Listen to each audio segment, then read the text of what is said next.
कुछ स्वादिष्ट है बनाना तो playrecipes.com पे जरूर है आना। गरीब माँ। बहुत समय पहले की बात है। किशनपुर नाम के गांव में चरण नाम का एक आदमी अपने 2 बेटियों के साथ रहता था। चरण बहुत ही मेहनती और दयालु इंसान था। चरण की बड़ी बेटी का नाम था नीलू और छोटी बेटी का नाम था पार्वती। नीलू भी बड़ी समझदार और मेहनती थी। वो बचपन से अपने माता पिता का हर कहा सुनती थी और पार्वती बिल्कुल उसके विपरीत थी। वो हमेशा जिद पर अड़ जाती थी। ये देख चरण हमेशा सोचता था, मेरी बेटी नीलू कितनी मासूम, नेकदिल और समझदार है। मुझे हमेशा इसके बारे में सोचना चाहिए। एक दिन उनके गांव में मेला लगता है। चरण अपने दोनों बेटियों को लेकर मेला देखने जाता है। तभी नीलू को एक गुड़िया पसंद आ जाती है और नीलू अपने बाबा से, बाबा मुझे वो गुड़िया चाहिए, मुझे वो बहुत पसंद आई है। अच्छा ठीक है बेटी। चरण नीलू को वो गुड़िया लेकर देता है। तभी पार्वती, बाबा मुझे भी ऐसी ही गुड़िया चाहिए। अरे बेटा पार्वती, एक गुड़िया तो अभी ली ना हमने, तुम दोनों बहनें बारी बारी के उसके साथ खेलना। नहीं बाबा, मुझे वो गुड़िया बस मेरे लिए चाहिए, जिसके साथ मैं सिर्फ अकेली खेलूंगी। नीलू पार्वती की जिद सुनकर चरण से कहती है, बाबा ये गुड़िया आप पार्वती को दे दो, अगली बार जब मेला लगेगा तब आप मुझे कुछ और खरीद कर देना। नीलू अपने हाथ की गुड़िया पार्वती को दे देती है। ये सब देखकर चरण सोचता है, सच में भगवान, तुमने मुझे बहुत समझदार बेटी दी है, जिसे अपने माता पिता के हालातों के बारे में पता है तो बेचारी किसी चीज़ की जिद नहीं करती। चरण हमेशा अपनी बेटी के बारे में सोचा करता था, क्योंकि उसे पता था कि उसकी बड़ी बेटी कभी भी उसे किसी चीज़ की ज़रूरत हो तो भी नहीं मांगेगी। वो हमेशा उसका ध्यान रखा करता था। ऐसे ही कुछ साल बीत जाते हैं। नीलू और पार्वती अब बड़ी हो गई थी। दोनों की शादी की उम्र हो गई थी। उनके लिए अब रिश्ते आना शुरू हो गए थे। ये देखकर चरण अब बहुत चिंता में पड़ जाता है। चरण को चिंता थी तो उसकी बड़ी बेटी की, उसके सीधे साधे स्वभाव की।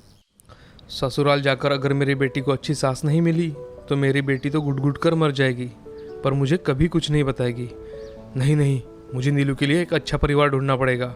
वो गरीब रहेगा तो चलेगा, पर मैं मेरे नीलू के लिए एक अच्छा परिवार ढूंढूंगा। इसीलिए चरण एक परिवार जो उनके बराबरी का भी नहीं था, फिर भी ऐसे परिवार में नीलू की शादी कर देता है और अपनी कुछ जमीन बेचकर कुछ पैसे दहेज में दे देता है, ताकि आगे जाकर नीलू को उसके ससुराल वाले कुछ ना बोल सके। नीलू जब पहली बार अपने ससुराल जाती है और देखती है तो उनके यहाँ ना रहने के लिए अच्छा घर था, ना घर में कोई सामान। अगले दिन जब वो अपने बाबा के घर आती है तो अपने बाबा से कहती है, बाबा आपने मेरी शादी कैसे घर में कर दी? वहाँ ठीक से रहने की जगह भी नहीं है, ना ही घर का सामान है। मैं अपनी गृहस्थी कैसे संभालूं बाबा? बेटी मुझे सब पता है, लेकिन वो लोग बहुत अच्छे हैं, तेरा बहुत अच्छे से ख्याल रखेंगे। और रही बात घर और सामान की, तो बेटा मैंने तुम्हारे लिए जो लड़का ढूंढा है वो लाखों में एक है। दामाद जी तुम्हारे लिए बहुत जल्द सब कुछ तुम्हारे कदमों में डाल देंगे। तुम फिक्र मत करो बेटा, वो बहुत मेहनती लोग हैं, बस तुम्हें उनके पीछे हर हाल में खड़ा रहना है। आपने जो कुछ भी मेरे बारे में सोचा होगा वो बिल्कुल सही होगा बाबा। शादी की रस्म पूरी होने के बाद नीलू अपने ससुराल पहुंच जाती है। उस दिन के बाद नीलू ने कभी उस बात का जिक्र तक नहीं किया। जो नीलू ने अपने बाबा के घर कभी खेतों में काम नहीं किया था, वो अभी अपने पति शंकर के साथ लोगों के खेतों में मजदूरी भी करने लगी थी। धीरे धीरे शंकर के घर के हालात भी बदल जाते हैं। शंकर और नीलू मिलकर कुछ जमीन किराए से लेते हैं। दोनों दिन रात मेहनत करते हैं। कुछ ही सालों में शंकर खुद की जमीन खरीद लेता है। ऐसे ही एक दिन शंकर नीलू से, भाग्यवान, जब से तुम मेरी जिंदगी में आई हो मेरा तो नसीब ही बदल गया है। और मैं तुम्हें इस बात की दाद देता हूँ कि तुम्हारे बाबा के घर तुम कभी खेतों में नहीं गई, लेकिन तुमने मेरा बखूबी साथ दिया। ऐसा साथ पाने के लिए लगता है मैंने पिछले जन्म में जरूर कोई पुण्य किए होंगे, तभी तुम मुझे मिली हो। जाइए, आप भी ना कुछ भी बोलते हो। पति और पत्नी का तो काम ही है ना एक दूसरे के हर सुख दुख में साथ देना। इसमें मैंने क्या बड़ा कर दिया? अच्छा भाग्यवान, चलो खाना खाते हैं। जी मुझे तो कब की भूख लगी है। आप ही हो कि इधर उधर की बातें कर रहे हो? अच्छा बाबा चलो। शंकर और नीलू हंसते हंसते खाना खाने बैठ जाते हैं। थोड़ी देर बाद घर का काम कर दोनों सो जाते हैं। ऐसे ही हंसी खुशी दोनों के दिन बीत रहे थे। दोनों मेहनत कर रहे थे और अपने जीवन को अच्छे से जी रहे थे। शंकर कभी खेतों के साथ कोई भी धंधा शुरू करता तो नीलू हर उस काम में शंकर को पूरा सहयोग कर देती थी। धीरे धीरे दोनों तरक्की करने लगे। अब शंकर और नीलू को एक सुंदर सा लड़का होता है जिसका नाम वो सागर रखते हैं। अब सागर धीरे धीरे बड़ा होने लगा। घर में खुशहाली छाई हुई थी। शंकर और नीलू भी बहुत खुश थे। ऐसे ही एक दिन शंकर नीलू से कहता है, भाग्यवान, तुम जब शादी कर हमारे घर आई तब हमारे पास कुछ भी नहीं था। आज देखो, ज़्यादा नहीं है लेकिन आज हमारे पास खुद का खेत है, अच्छा सा परिवार और ये छोटा सा लेकिन अच्छा घर है। पीछे मुड़कर देखता हूँ तो यकीन नहीं होता कि ये सब इतने जल्दी कैसे हुआ। हाँ जी। बस भगवान हम पर ऐसे ही कृपा बनाए रखे, हमें हमेशा मेहनत की ताकत दे। दोनों बातचीत करने के बाद अपने अपने काम में लग जाते हैं। कुछ साल बीत जाते हैं। अब सागर भी 12वीं की परीक्षा देकर आगे सीखने के लिए बाहर जाता है। नीलू और शंकर इधर बहुत मेहनत करके सागर को पढ़ाते हैं। सागर भी अच्छे से पढ़ाई कर रहा था। कॉलेज की छुट्टियां लगने की वजह से सागर घर आता है। तभी सागर शंकर से, बाबा, अब मुझे 1 महीने की छुट्टी है, आप बस ये 1 महीना आराम कीजिए, खेत के सारे काम मैं कर लूँगा। सागर की ये बात सुनकर शंकर को अच्छा लगा कि मेरे बेटे को हमारी फिक्र है। लेकिन शंकर सागर से कहता है, हाँ बेटा, ज़रूर काम करना तुम, लेकिन अभी तुम सिर्फ अपनी पढ़ाई पर ध्यान दो। आगे जाकर काम ही काम करना है। ठीक है बाबा, लेकिन आप मुझे छोटे काम भी तो बता दिया करो, उतना ही आपका काम कम हो जाएगा। ठीक है बेटा। ऐसे ही एक दिन शंकर शाम को फसल में पानी देने के लिए खेत में निकलता है। रास्ते से जाते वक्त शंकर की गाड़ी का एक्सीडेंट हो जाता है। गांव वाले शंकर को उठाकर पास के शहर के अस्पताल लेकर जाते हैं। सर पर मार लगने की वजह से शंकर कोमा में चला जाता है। सागर भी अस्पताल पहुंच जाता है। वहां के अस्पतालों में नई तकनीक ना होने के कारण वहां के डॉक्टर उन्हें दूसरे शहर एम्बुलेंस में भेज देते हैं। दूसरा शहर दूर होने के कारण शंकर रास्ते में ही चल बसते हैं। सागर के तो पैरों के तले जमीन खिसक जाती है। इधर नीलू को इस बात का कोई पता ही नहीं था। रात भर सागर अपने बाबा शंकर के पास बैठकर रोता है। अगली सुबह सागर और गांव वाले शंकर को घर ले आते हैं। नीलू तो ये सब अचानक देखकर अपने होश खो बैठती है। सागर अपने पिता का अंतिम संस्कार कर घर आता है। माँ, अब हमारा क्या होगा माँ? अब कौन मुझे इतना प्यार करेगा? माँ, कौन मेरे पीछे खड़ा होगा? कौन मुझे घर आते ही गले लगाएगा? माँ, मैं अब बाबा शब्द कभी अपनी जिंदगी में नहीं बोल पाऊंगा ना माँ? बताओ ना माँ। चुप हो जाओ मेरे बेटे। दोनों एक दूसरे के गले लगकर रोने लगते हैं। घर की सारी जिम्मेदारी नीलू के ऊपर आ जाती है। सागर टूट ना जाए इसलिए नीलू कभी सागर के सामने नहीं रोती, और सागर भी अपनी माँ को ज़्यादा दुख ना हो इसलिए वो भी कभी अपनी माँ के सामने नहीं रोया। दोनों एक ही जगह सोते और हर रात रोते थे, लेकिन एक दूसरे को उन्होंने कभी समझने नहीं दिया ताकि कोई कमज़ोर ना पड़े। सब विधि संपन्न होने के बाद सागर और नीलू दोनों ही तुरंत अपने खेतों में काम शुरू कर देते हैं। सागर दोपहर तक खेतों में काम करता था और दोपहर के बाद शहर जाकर कोर्ट कचहरी के लिए लगने वाले कागजात जमा करता था। आज तक उसे ऐसा कोई काम करने की ज़रूरत ही नहीं पड़ी थी। वो एक पेड़ के नीचे बैठता और अकेला जितना जी चाहे रो लेता और घर आकर अपने माँ से कहता, माँ सब ठीक है, मैं सब संभाल लूँगा। एक दिन नीलू सागर से, बेटा तुम इधर खेती पर ध्यान मत दो, तुम अपनी पढ़ाई पूरी कर लो। तुम्हारे पिताजी भी यही चाहते थे बेटा। हाँ माँ, मैं अपनी पढ़ाई पूरी कर लूँगा, तुम चिंता मत करो। सागर खेती के थोड़े काम करके परीक्षा देने जाता था। उस साल सागर सारे विषय में फेल हो गया। तब उसे सारे रिश्तेदार और आस पड़ोसी लोग कहने लगे, अरे देखो, बाप गया तो लड़का बिगड़ गया, ये लड़का तो अब कुछ नहीं कर सकता। और रिश्तेदार और समाज के लोग सागर को ऐसे भला बुरा कहने लगे। सागर और मन ही मन में टूटने लगा। वो अपने बाबा के बहुत ज़्यादा करीब था। जब भी वो पढ़ाई करने बैठता था उसे अपने बाबा का अंतिम संस्कार उसकी आंखों के सामने आता था। वो किसी भी चीज़ में अपना मन नहीं लगा पा रहा था। ऊपर से लोग उसे हिम्मत देने के बजाय भला बुरा कहने लगे थे। एक वक्त ऐसा भी आया कि सागर ने जान देने की सोच ली, क्योंकि वो करने कुछ और जाता था और हो कुछ उल्टा ही जाता था। एक दिन वो रात को उसके गांव के पास वाले बड़े पुलिया पर गया और वहां से छलांग लगाकर अपने जान देने वाला था। तभी उसने सोचा, अगर मैं ऐसे डर के जान दे दूंगा तो मेरी बात मेरे माँ का क्या होगा। वो वापस नीचे उतरकर घर गया और घर जाकर माँ को गले लगाकर बहुत रोया। क्या हुआ है बेटा, रो क्यों रहे हो? कुछ नहीं माँ, ऐसे ही। इधर घर के हालात बहुत खराब थे। नीलू दिन रात मेहनत करती थी और बस उसे एक ही आस थी कि सागर एक बार अपनी पढ़ाई पूरी करके कहीं नौकरी करने लगे। लोग भले ही सागर को कुछ भी कहते थे, लेकिन नीलू को अपने बेटे पर पूरा विश्वास था कि सागर बस उसके बाबा के जाने की वजह से अंदर से टूट चुका है। उसकी उम्र ही क्या है, वक्त के साथ मेरा बेटा कुछ ना कुछ ज़रूर कर लेगा। 1-2 साल बीत जाते हैं, सागर एक अच्छी नौकरी पर लग जाता है। माँ, मुझे नौकरी लग गई है, अब तुम्हें चिंता करने की कोई ज़रूरत नहीं है। मेरे बेटे, मुझे पता था एक ना एक दिन तुम अच्छा कर ही लोगे। उस दिन के बाद सब हंसी खुशी रहने लगे। फिर भी नीलू अपना खेती का काम कभी नहीं छोड़ती। वो अपनी खेती का काम करती रही क्योंकि उसे उस खेत की कीमत पता थी। उस खेतों में शंकर की यादें थी। सागर भी अपने खेतों से उतना ही प्यार करता था जितना नीलू। रामपुर नाम के गांव में एक श्याम नाम का आदमी रहता था। उसकी दूसरी पत्नी गंगा, उसकी बेटी शमा और उसके पहले पत्नी की लड़की रेवती भी उसके साथ रहा करती थी। घर में सब हंसी खुशी रहा करते थे। उनके घर में गाय भैंसें बहुत थी और उनकी जिम्मेदारी गंगा पर थी। गंगा अपनी जिम्मेदारी बहुत अच्छे से निभाती थी। ऐसे ही एक दिन, अरे गंगा, आज इतना दूध बच गया? अरे वो आज कुछ ग्राहक आए ही नहीं। अच्छा, तुम इसका कुछ बना दो, नहीं तो दूध खराब हो जाएगा। जी हाँ, बना दूंगी, आप चिंता मत करो। अच्छा। ऐसे ही एक दिन गंगा की पड़ोसन सुशीला उसके साथ बातें कर रही थी। अरे गंगा, तुम्हारी बेटी शमा कितनी सुंदर दिखती है और रेवती तो उससे भी ज्यादा सुंदर दिखती है, मगर उसे किसी भी चीज का गर्व नहीं है। हाँ, वो तो है, मगर मेरी शमा ही दिखने में ज्यादा सुंदर है। तुम कुछ भी कहो। हाँ, तुम जो कहती हो वही सही होगा। गंगा अपने घर में चली आती है। घर में आने के बाद उसके मन में बहुत बुरे विचार आने लगते हैं। इस रेवती को तो मैं अच्छी तरह सबक सिखाऊंगी। मेरी बेटी से खूबसूरत और कोई दिख ही नहीं सकता। ऐसे ही कुछ दिन बीत जाते हैं।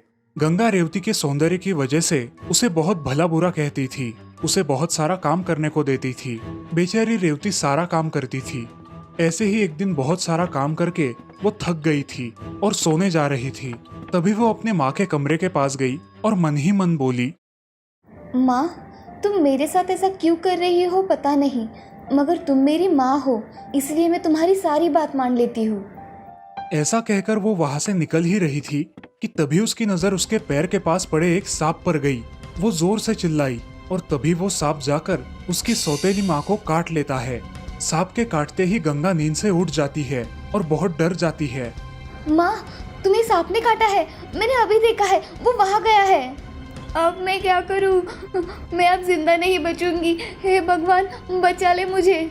ऐसा कहकर वो जोर जोर से रोने लगी। उसकी आवाज सुनकर पति श्याम और उसकी बेटी शमा भी वहां आ गई। सब लोग बहुत चिंता में डूब गए।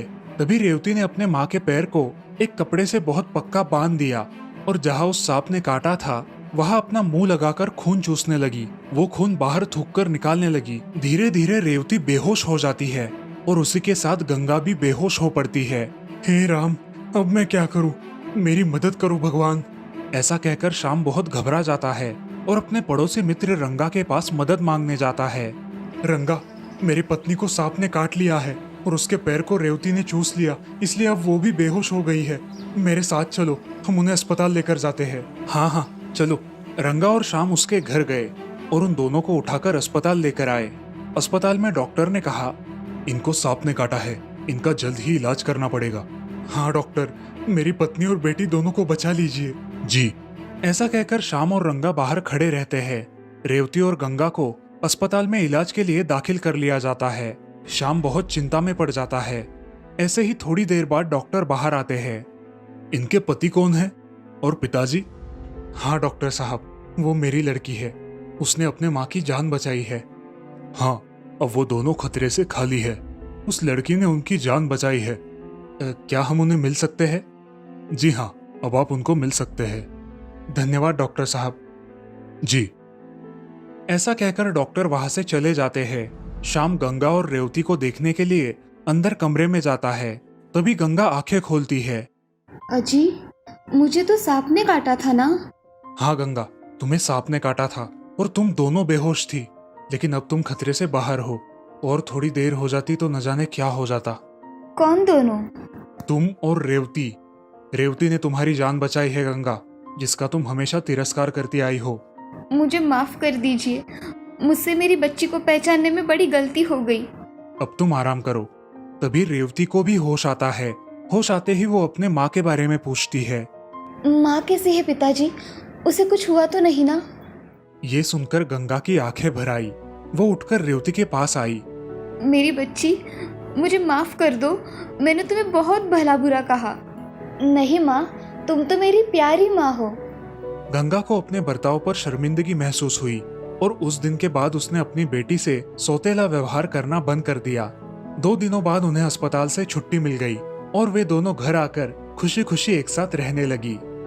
इस कहानी से हमें ये सीख मिलती है कि जिंदगी में कभी भी किसी के सौंदर्य को नहीं बल्कि उसके गुणों को महत्व देना चाहिए।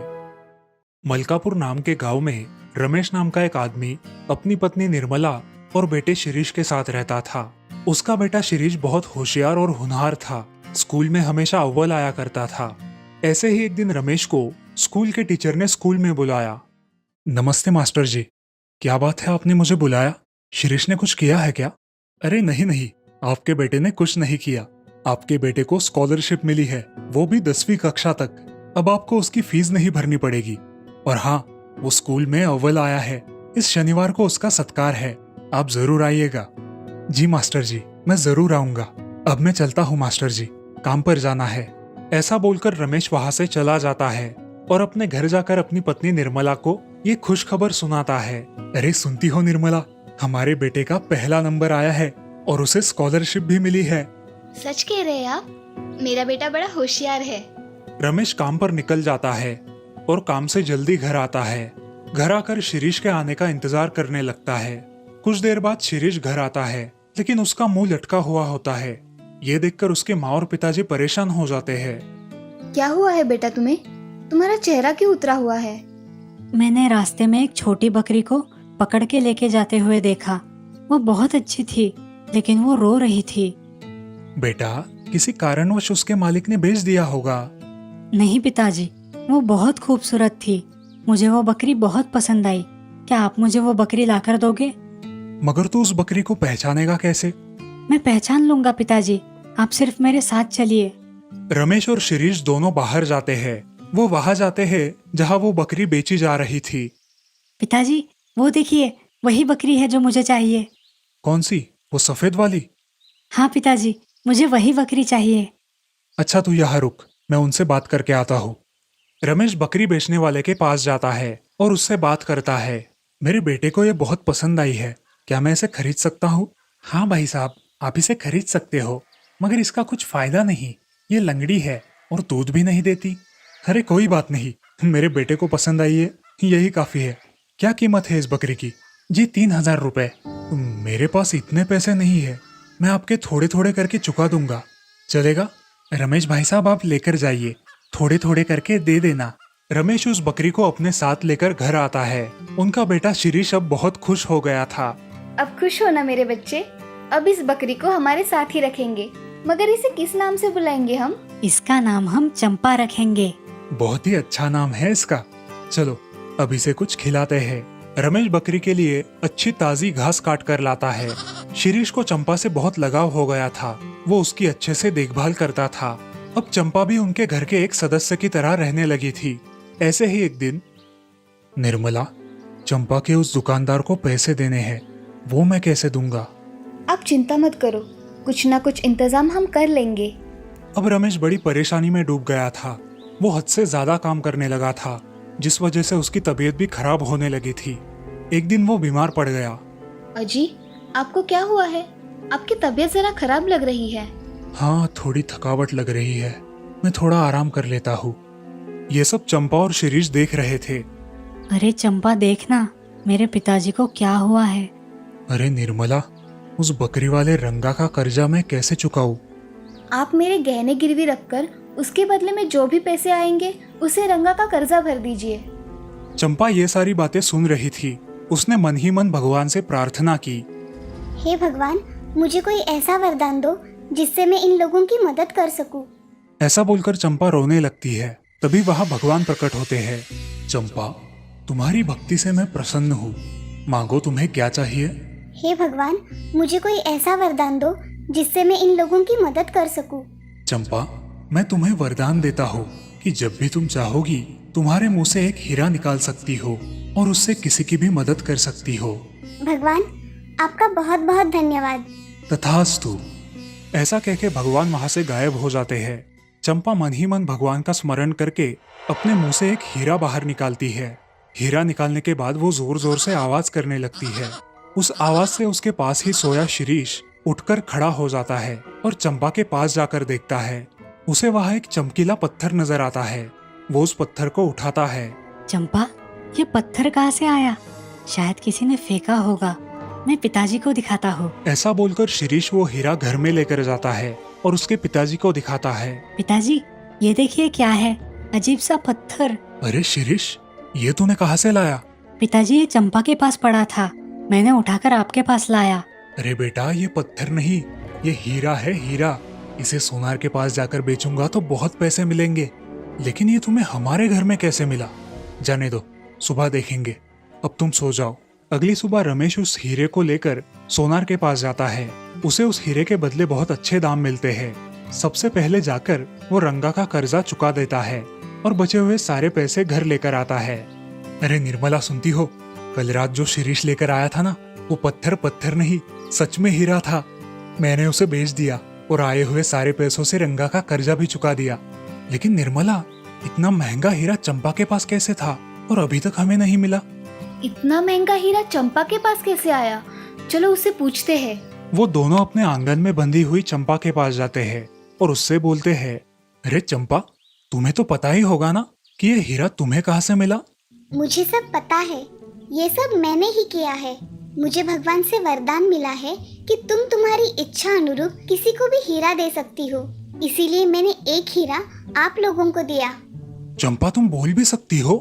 हाँ, भगवान की कृपा से मैं बोल सकती हूँ और ये सब मैं आपको बता रही हूँ, आप किसी को मत बताना। ठीक है, मैं नहीं बताऊंगा। चंपा, तुमने हमारी इतनी मदद की है, इसके लिए तुम्हारा बहुत बहुत धन्यवाद। चंपा अपने मुंह से एक और हीरा निकालकर रमेश और निर्मला को देती है। ये सब देखकर वो दोनों बहुत खुश हो जाते हैं। वो चंपा को घास डालकर घर में जाते हैं। इस तरह अब उनके घर में कोई चिंता नहीं थी और चंपा के साथ सब लोग हंसी खुशी रहने लगे। इस कहानी से हमें ये सीख मिलती है कि हमें पशुओं की कभी हत्या नहीं करनी चाहिए, उनके साथ हमेशा अच्छा व्यवहार करना चाहिए।